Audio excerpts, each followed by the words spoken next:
വെണ്ടയ്ക്കായ ഗ്രാമ്പ് കുത്തി നോക്കൂ. സംഭവിക്കുന്ന കണ്ടാൽ നമ്മൾ ശരിക്കും ഞെട്ടിപ്പോവും. വളരെ അടിപൊളിയായിട്ടുള്ള ഒരു ടിപ്പുമായിട്ടാണ് ഞാൻ വന്നിരിക്കുന്നത്. ഹലോ ഫ്രണ്ട്സ്, കേക്ക് ആൻഡ് കേക്സിൻ്റെ പുതിയ വീഡിയോയിലേക്ക് എല്ലാവർക്കും സ്വാഗതം.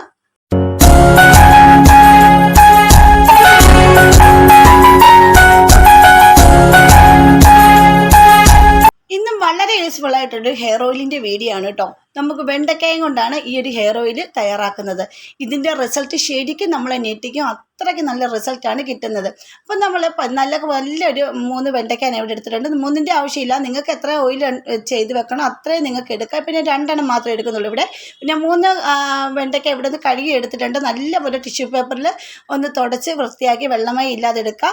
എന്നിട്ട് നമുക്ക് ആവശ്യമുള്ളത് വെണ്ടയ്ക്ക മാത്രം എടുത്താൽ മതി കേട്ടോ. എന്നിട്ട് നമുക്ക് വേണ്ടത് ഗ്രാമ്പുവാണ്. ഈ ഗ്രാമ്പു ഈ വെണ്ടയ്ക്കയിലേക്ക് കുത്തി കൊടുക്കുക. വളരെ നല്ല റിസൾട്ടാണ്. മുടി ആർത്ത് ഇളുക്കാനും മുടി വെട്ടി നമ്മൾ മടുക്കുകയും ചെയ്യും. അത്രയ്ക്ക് നല്ല രീതിയിൽ മുടി കിളുക്കുകയും താരന് അതുപോലെ തന്നെ ചൊറിച്ചിൽ അങ്ങനെയുള്ള എല്ലാം പോകാൻ പറ്റുന്ന അടിപൊളി ഒരു ഹെയർ ഓയിലാണ് ഇന്നിവിടെ ഞാൻ കാണിക്കുന്നത് കേട്ടോ. അതുപോലെ തന്നെ അകാരനരയുള്ളവർക്ക് തന്നെ വളരെ നല്ലതാണ്. ഇത് ഡെയിലി നമ്മൾ യൂസ് ചെയ്ത് വരുവാണെങ്കിൽ നമ്മളെ വൈറ്റ് കളറിലുള്ള ഹെയർ എല്ലാം നല്ലപോലെ ഡാർക്ക് കളറിലേക്ക് മാറുന്നതാണ്. നല്ല റിസൾട്ട് കിട്ടുന്ന ഒരു ഓയിലാണ് കേട്ടോ. അതിനായിട്ട് ഞാൻ ഇവിടെ ഒരു പാത്രം എടുത്ത് വെച്ചിട്ടുണ്ട്. ഈ പാത്രത്തിലേക്ക് ഞാൻ കുറച്ച് ഓയിൽ ആദ്യം ഒഴിച്ച് കൊടുത്തിട്ടുണ്ടായിരുന്നു. അതിൻ്റെ കൂടെ നിങ്ങൾക്ക് ആവശ്യമുള്ള ഓയിൽ ഒഴിച്ച് കൊടുക്കുക. നല്ലൊരു വെളിച്ചെണ്ണ ആയിരിക്കണം. അല്ലെങ്കിൽ നിങ്ങൾക്ക് നമ്മുടെ നല്ലെണ്ണ ഉണ്ടല്ലോ, നല്ലെണ്ണയാണെങ്കിലും എടുത്താൽ മതി കേട്ടോ. അപ്പോൾ ഞാൻ ഇവിടെ വെളിച്ചെണ്ണയിലാണ് ചെയ്യുന്നത്. ഈ നല്ലെണ്ണയിലാണെങ്കിലും മുടി നല്ലെണ്ണ ഉപയോഗിക്കുന്ന ആൾക്കാരുണ്ടെങ്കിൽ അതെടുക്കുക, ഇല്ലെങ്കിൽ വെളിച്ചെണ്ണ എടുക്കുക. നമ്മൾ ചക്കിലാട്ടിയ എണ്ണ മേടിക്കുമല്ലോ, ആ ഒരു എണ്ണ വേണം എടുക്കാൻ. അല്ലാതെ വീട്ടിൽ പാക്കറ്റ് കവറിലെ എണ്ണ എടുക്കരുത്. നമുക്ക് ചക്കിലാട്ടിയ നല്ല ഫ്രഷ് ആയിട്ടുള്ള എണ്ണ വേണം ഇവിടെ എടുക്കാനായിട്ട്. അപ്പോൾ ഞാൻ ഇതിലേക്ക് എണ്ണ നല്ല ചൂടായി വന്നപ്പോൾ അതിലേക്ക് 2 വെണ്ടയ്ക്കായ ഗ്രാമ്പ് കുത്തി ഒന്ന് വെച്ച് കൊടുക്കുന്നുണ്ട്. ഇത് നല്ലപോലെ ഒന്ന് വാടി നല്ലപോലെ ഫ്രൈ ആകുന്നിടം വരെ ഒന്ന് വാടി വരണം നല്ലപോലെ. അതിൻ്റെ കൂടെ തന്നെ അതവിടെ ഇരിക്കട്ടെ. ഇനി നമുക്ക് വേണ്ടത് ഒരു സവാളയാണ് എടുത്തിരിക്കുന്നത്. ഈ ഒരു സവാള നമുക്കൊന്ന് കട്ട് ചെയ്തെടുക്കാം. ഇതേ രീതിയിൽ നിങ്ങൾ ഇങ്ങനെ ഏത് രീതിയിൽ ചെയ്താലും കൂടെ റൗണ്ടിലായിട്ട് കട്ട് ചെയ്യുക, അല്ലെങ്കിൽ ഇങ്ങനെയാണെങ്കിലും കട്ട് ചെയ്യാം. ഞാൻ ഇപ്പോൾ ഈ ഒരു രീതിയിലാണ് കട്ട് ചെയ്യുന്നത്. എന്നിട്ട് നമുക്ക് അതൊന്ന് മാറ്റി വെക്കാം. ഇനി ഇത് നല്ല ഫ്രൈ ആയി വരുന്ന കൂട്ടത്തിൽ, അല്ലാതെ വാടി വരണം കേട്ടോ, നല്ലപോലെ ഒന്ന് വാടി വരുന്ന കൂട്ടത്തിൽ തന്നെ നമുക്ക് ഇതിലേക്ക് ഇട്ട് കൊടുക്കേണ്ടത് 1 ടീസ്പൂൺ കരിഞ്ജീരകമാണ്. ഈ കരിഞ്ജീരകം കൂടെ ഒന്ന് നല്ലപോലെ മൂത്ത് വരണം. അപ്പോൾ നമ്മൾ ഈ വെണ്ടയ്ക്ക തിരിച്ചും മറിച്ചും ഒക്കെ ഒന്ന് ഇട്ട് കൊടുക്കണം കേട്ടോ. എന്നാലേ ആ ഗ്രാമ്പും ഈ വെണ്ടയ്ക്കായും ഒക്കെ നല്ലപോലെ മൂത്ത് കിട്ടത്തുള്ളൂ. അതുപോലെ തന്നെ നിങ്ങൾക്ക് എൻ്റെ വീഡിയോസ് ഇഷ്ടപ്പെടുന്നുണ്ടെങ്കിൽ നമ്മുടെ ഫാമിലിയിൽ ഒന്ന് ജോയിൻ ചെയ്ത് സപ്പോർട്ട് ചെയ്യണം. പിന്നെ സബ്സ്ക്രൈബ് ചെയ്യാതെ ആരെങ്കിലും കാണുന്നവരുണ്ടെങ്കിൽ ഒന്ന് സബ്സ്ക്രൈബ് സപ്പോർട്ട് ചെയ്യാൻ മറക്കരുത്. പിന്നെ ബെൽ ബട്ടൺ എനേബിൾ ചെയ്ത് വെച്ചേക്കണേ. എന്നാലും ഞാൻ ഇടുന്ന വീഡിയോസിന് എല്ലാം നോട്ടിഫിക്കേഷൻ നിങ്ങൾക്ക് കിട്ടത്തുള്ളൂ കേട്ടോ. ഇപ്പോൾ ഇതിൻ്റെ കൂടെ തന്നെ വെണ്ടയ്ക്ക ചെറുതായിട്ടൊന്ന് വാടി വന്നപ്പോൾ തന്നെ ഞാൻ അതിൻ്റെ അകത്ത് പിന്നെ 1/2 ടീസ്പൂണോളം 1 ടീസ്പൂണോ 1/2 ടീസ്പൂൺ നിങ്ങൾക്ക് എത്രയാണ് എണ്ണ കൂടുതൽ വേണമെങ്കിൽ നമുക്ക് ഉണ്ടാക്കി വെക്കാവുന്നതേ ഉള്ളൂ. അതിനനുസരിച്ച് നിങ്ങൾ കരിഞ്ജീരകം എടുക്കുക. പിന്നെ ഒരു സവോള എടുക്കുക. ഇതിന് തന്നെ നമുക്ക് 1/2 ലിറ്റർ എണ്ണയിൽ നമുക്ക് ചെയ്യാൻ പറ്റും കേട്ടോ. വളരെ നല്ല, ഞാൻ ഇവിടെ കുറച്ച് എണ്ണ എടുത്തിട്ടുള്ളൂ. നിങ്ങൾക്ക് വേണം 1/2 ലിറ്റർ വെളിച്ചെണ്ണയിൽ നിങ്ങൾക്ക് ഇത് ചെയ്യാവുന്നതേ ഉള്ളൂ. ഈ ഇൻഗ്രീഡിയൻസ് മാത്രം മതി. വളരെ നല്ല റിസൾട്ട് കിട്ടുന്ന ഹെയർ ഓയിലാണ്. കുഞ്ഞു കുട്ടികൾക്ക് വരെ ഇത് യൂസ് ചെയ്യാൻ പറ്റും. കുഞ്ഞു കുട്ടികൾക്ക് ഇപ്പോഴേ യൂസ് ചെയ്ത് തുടങ്ങുവാണെങ്കിൽ തന്നെ നല്ലപോലെ മുടി വളരാനും അതുപോലെ തന്നെ താരനൊന്നും ഇല്ലാതിരിക്കും. മുടി പൊട്ടിപ്പോകത്തില്ല. നല്ലപോലെ ഒത്തിരി നല്ല പ്രായമായി 80 വയസ്സായാലും മുടി വെട്ടി മടുക്കത്തേ ഉള്ളൂ കേട്ടോ. അത്രയ്ക്ക് നല്ല രീതിയിൽ മുടികൾക്ക് നല്ല റിസൾട്ട് കിട്ടുന്ന അടിപൊളി ഒരു ടിപ്പാണിത്. ഈ വെണ്ടയ്ക്കായും ഈ ഗ്രാമ്പും അതുപോലെ നമ്മുടെ സവാള അതുപോലെ തന്നെ കരിഞ്ജീരകം ഇത് നല്ലപോലെ ഇത് കണ്ടില്ലേ, ഇതേ രീതിയിൽ സവോളയൊക്കെ ഒന്ന് ബ്രൗൺ കളറാകണം. അതിനുശേഷം നമുക്കൊരു ബൗളിലേക്ക് എണ്ണ ഊറ്റിയെടുക്കാം. ഒന്ന് ചൂടാറി കഴിഞ്ഞതിന് ശേഷം വേണം ഒന്ന് ബൗളിലേക്ക് മാറ്റാനായിട്ട് കേട്ടോ. എന്നിട്ട് നമുക്ക് അത് നല്ലപോലെ ഒന്ന് നമ്മുടെ ഞാൻ ഇപ്പോൾ ഇവിടെ കുറച്ചേ ഉണ്ടാക്കിയിട്ടുള്ളൂ. എനിക്കിപ്പോൾ ഇരിപ്പുണ്ട്, അതുകൊണ്ടാണ് ഞാൻ കുറച്ച് വീഡിയോയ്ക്ക് വേണ്ടി ഉണ്ടാക്കി കാണിച്ചതാണ് കേട്ടോ.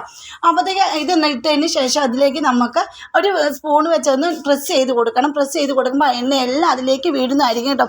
ഇത് നല്ലതാണ്. നമ്മുടെ വെണ്ടയ്ക്ക വളരെ നല്ല മുടി നല്ല സിൽക്കി ആക്കാനും നല്ല ഷൈനിങ് ആയിട്ട് വെട്ടിത്തിളങ്ങാനും ആ താര് ചെന്ന് പോകാതെ. ചിലർ മുടി ചുരുണ്ടൊക്കെ കിടക്കുമല്ലോ, എന്നിട്ട് ഒരുമാതിരി പിന്നെ ഒരു കിളുക്കാതെ നെറ്റിയുടെ അവിടെ നിന്ന് നെറ്റി കയറ്റമൊക്കെ ഉണ്ടാവില്ല, മുടിയൊക്കെ പോയിട്ട് മുട്ടത്തലയിൽ മുടി കിളുക്കും ഇത് തേച്ചാൽ കേട്ടോ. അപ്പോൾ അത് നിങ്ങളൊന്ന് ചെയ്ത് നോക്കണം കേട്ടോ. അപ്പോൾ ഇതേ ഇവിടെ കുറച്ച് എണ്ണയാണ് ഇവിടെ ഉണ്ടാക്കിയെടുത്ത് കണ്ടിട്ട് ഇതാണ് നമ്മുടെ എണ്ണയുടെ കളറ്. അപ്പോൾ ഇതിനകത്ത് കരിഞ്ജീരകമൊക്കെ വീണ് കിടപ്പുണ്ടൊന്നും കുഴപ്പമില്ല കേട്ടോ. അത് എണ്ണ മുറുക്കി വെച്ചിരിക്കുന്ന കാരണം കരിഞ്ജീരകം നല്ലതാണ്. അങ്ങനെ കിടന്നാലും ചെയ്താലും കുഴപ്പമൊന്നുമില്ല. അപ്പോൾ നിങ്ങൾക്ക് ആവശ്യമുണ്ടെങ്കിൽ ഒന്നുകൂടെ നല്ല രീതിയിലൊന്ന് അരിച്ചെടുത്താൽ മാത്രം മതി. ഇപ്പോൾ നമ്മുടെ എണ്ണ ഇവിടെ റെഡി ആയിട്ടുണ്ട് കേട്ടോ. നല്ല അടിപൊളിയാണ് എണ്ണയുടെ റിസൾട്ട്. ഡെയിലി നമ്മൾ കുളിക്കുമ്പോൾ തലയിൽ തേച്ചിട്ട് 2 മണിക്കൂർ കഴിഞ്ഞ് നമ്മൾ താളിയിട്ട് തലേന്ന് കഴുകിയാൽ മാത്രം മതി. ഇത് നമ്മൾ ഡെയിലി ഉപയോഗിച്ച് വരുവാണെങ്കിൽ നമ്മുടെ മുടി നല്ലപോലെ ആർത്ത് കിളുക്കുകയും ചെയ്യും. പെട്ടെന്നൊന്നും മുടി നരക്കത്തേ ഇല്ല. നല്ല റിസൾട്ട് 100% റിസൾട്ട് കിട്ടുന്നതാണ് കേട്ടോ. ഇപ്പോൾ ഞാൻ എൻ്റെ തലയിൽ തന്നെ അപ്ലൈ ചെയ്ത് കാണിക്കാം. അപ്പോൾ നിങ്ങൾ ഇതൊന്ന് ചെയ്ത് നോക്കൂ. ചെയ്ത് നോക്കിയിട്ട് കമൻറ്റ് ചെയ്യുക. അതുപോലെ തന്നെ ഞാൻ എൻ്റെ ചാനലിൽ ഒരുപാട് ഹെയർ ഡേയുടെ വീഡിയോ ഒക്കെ ഇട്ടിട്ടുണ്ട്. അപ്പോൾ അതെല്ലാം ഒന്ന് അതുപോലെ ഒന്ന് ചെയ്ത് നോക്കണേ. നല്ല റിസൾട്ട് കിട്ടുന്ന ടിപ്പുകളാണ് വീഡിയോകളാണ് എൻ്റെ ചാനലിൽ ഞാൻ ഇട്ടിരിക്കുന്നത്. അപ്പോൾ കാണാത്തവരൊക്കെ ഒന്ന് പോയി കണ്ട് സപ്പോർട്ട് ചെയ്യണേ. ഇപ്പോൾ ഞാൻ കൈ കുറച്ച് എടുത്തിട്ടുണ്ട്. ഒരുപാടൊന്നും നമ്മൾ ഒരിക്കലും നമ്മുടെ തലമുടിയിൽ ഒരുപാട് ഒലിച്ചിറങ്ങുന്ന രീതിയിൽ എണ്ണ ഉപയോഗിക്കാൻ പാടില്ല. നമുക്ക് കുറച്ച് മാത്രം ഉപയോഗിക്കാവുള്ളൂ കേട്ടോ.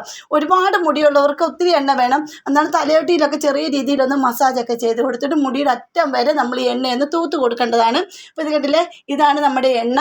അപ്പോൾ ഇനി നമുക്ക് തലയിൽ അപ്ലൈ ചെയ്ത് കാണിക്കാം. അതുപോലെ തന്നെ ഹോസ്റ്റലിലൊക്കെ നിന്ന് പഠിക്കുന്ന കുട്ടികൾക്കൊക്കെ നിങ്ങൾ ഇതൊന്ന് ചെയ്ത് കൊടുത്ത് വിടുവാണെങ്കിൽ ആ കുട്ടികളുടെ മുടിയൊന്നും ഉപ്പുവെള്ളത്തിലൊക്കെ മുടിയൊക്കെ കഴുകുന്ന കുട്ടികളൊക്കെ ഉണ്ടെങ്കിൽ കുട്ടികളുടെ മുടിയൊന്നും പൊഴിയത്തൊന്നുമില്ല. നല്ല റിസൾട്ട് കിട്ടും. അതുപോലെ തന്നെ പോയ മുടിയെല്ലാം തിരിച്ച് വരും കേട്ടോ. അങ്ങനെ ഉപ്പുവെള്ളത്തിലൊക്കെ ഇങ്ങനെ കുളിച്ച് കഴിയുമ്പോഴത്തേക്കും നമ്മുടെ മുടി മുഴുവനും പൊഴിഞ്ഞു പോകും. അപ്പോഴത്തേക്കും നമുക്ക് ഇങ്ങനെയൊക്കെ ചെയ്താൽ മാത്രമേ നമ്മുടെ മുടിക്കൊക്കെ നല്ല രീതി കിട്ടത്തുള്ളൂ. മുടി പൊഴിഞ്ഞു പോകാതിരിക്കത്തുള്ളൂ. നല്ല ഇതായിട്ട് നല്ല ഷൈനിങ് ആയിട്ട് കാണാനും നല്ല ഭംഗിയായിട്ട് മുടി നല്ല ഇടതൂർന്ന് വളർന്ന് ഒരുപാട് നീളത്തിലും നല്ല മുടിയായിട്ട് വളർന്ന് കിട്ടുകയും ചെയ്യും. അപ്പോൾ ഞാൻ എൻ്റെ മുടി തലയിലാണ് അപ്ലൈ ചെയ്യുന്നത്. അപ്പോൾ എനിക്ക് തൈറോയിഡിന് ഒരു പ്രശ്നമുണ്ട്. എന്നാലും എൻ്റെ മുടിക്ക് ഇങ്ങനെ പൊഴിഞ്ഞു പോകാൻ തൈറോയിഡുകാർക്ക് പ്രത്യേകം ഇങ്ങനെ മുടി പൊഴിഞ്ഞു പോകും കേട്ടോ. അപ്പോഴത്തേക്കും ഞാൻ ഇങ്ങനെ യൂസ് ചെയ്യുമ്പോൾ എനിക്ക് മുടിയൊക്കെ പൊഴിച്ചിലൊക്കെ നിന്നിട്ടുണ്ട്. ചെറിയ രീതിയിൽ നമ്മുടെ നെറ്റിയുടെ സൈഡിലൊക്കെ നല്ലപോലെ ഒന്ന് കിളുത്ത് വരാനും ഒക്കെ തുടങ്ങിയിട്ടും ഉണ്ടായിരുന്നു. നല്ല റിസൾട്ട് എനിക്ക് കിട്ടിയിട്ടുണ്ട് കേട്ടോ. അപ്പോൾ എൻ്റെ കണ്ടില്ലേ, ഒരു സൈഡിലെല്ലാം ഒന്ന് നല്ലപോലെ മുടിയൊക്കെ ഒന്ന് കിളുത്ത് വരാൻ തുടങ്ങിയിട്ടുണ്ട്. അപ്പോൾ നിങ്ങളൊന്ന് ചെയ്ത് നോക്കൂ. ചെയ്ത് നോക്കിയിട്ട് കമൻറ്റ് ചെയ്യൂ. അപ്പോൾ ഇന്നത്തെ വീഡിയോ ഇത്രയേ ഉള്ളൂ. അടുത്ത വീഡിയോ അടിപൊളി ടിപ്പുകളുമായിട്ട് ഞാൻ വരുന്നതായിരിക്കും. അതുവരേക്കും ബായ്.